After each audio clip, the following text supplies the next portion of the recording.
പയ്യെ വെച്ചു.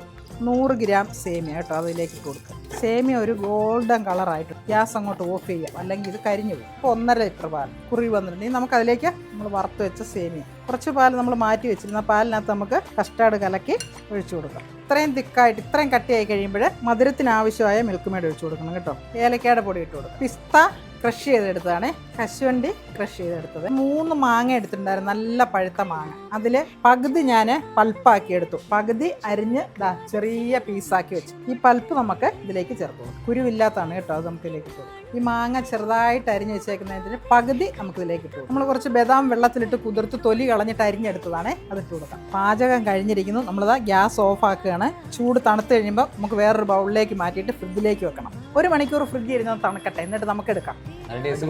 അടിപൊളിയാണ്. അപ്പോൾ എല്ലാവരും ഉണ്ടാക്കി നോക്കുക. ഇഷ്ടമായെങ്കിൽ ഒന്ന് സപ്പോർട്ട് ചെയ്യാം. Okay, by.